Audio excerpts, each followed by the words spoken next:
look as if today wasn't going to be problematic enough for the Prime Minister, seeing Prince Charles, knowing what his views are on all of this. Now he's got 2 by-election defeats and a major resignation to cope with. Not a good day for the PM. Yeah, for sure. I think it's a testing sort of period. I think it was in some ways disappointing to see Prince Charles make these alleged comments in terms of saying it's appalling.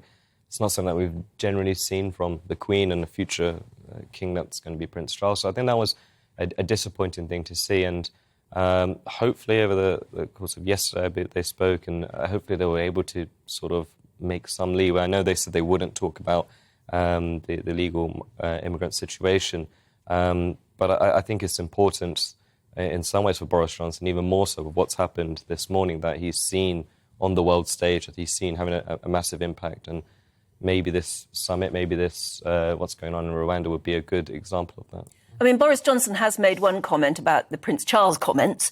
He said that he hopes Prince Charles has an open mind about how Rwanda has changed. Nevertheless, they can't really present a united front in a very important Commonwealth meeting, can they? And the subject of illegal migration and the Rwanda plan, as it's being called, is bound to come up from other leaders. For sure. I think he's obviously not going to be at Kigali, and it's going to be other ministers. I think that's it. In some ways, it's overshadowing what we should be talking about, which is the Commonwealth, about these 54 nations coming together. I think Rwanda is a fantastic example of a country that didn't even belong to the British Empire that decided to join the Commonwealth. It's a shame that that's not going to be what we're talking about, and how these countries can work closer together. We've seen the Foreign Secretary and Liz Truss talk about the cybersecurity stuff that she wants to do with these nations and help them. She's pledged, I think, £15 million.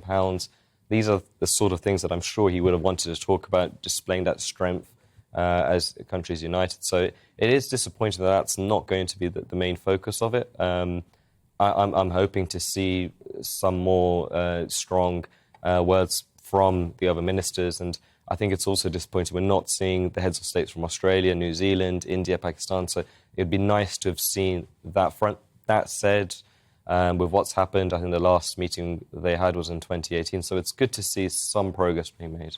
But, yeah. I've got to ask you, with the resignation of Oliver Dowden, do you think this is the beginning of the end for the Prime Minister? I did not expect, I think, Oliver Dowden to resign so swiftly, for sure. I think that it's a very testing period for him. I think the migrants, the situation of sending illegal immigrants back, I think generally people are in favour of that. I think he's got a really testing period up until party conference in October. I think these next few months are going to be difficult, and I really think that what's happening now in Rwanda and what this summit is, it's a really good opportunity for him to display that world stage. We saw him in India, and it saw the positive bounce back of him showing across a prime minister in a foreign country, signifying that strength. In Ukraine, we saw it similar. Maybe this will be similar, but I do think it's a very testing period for him.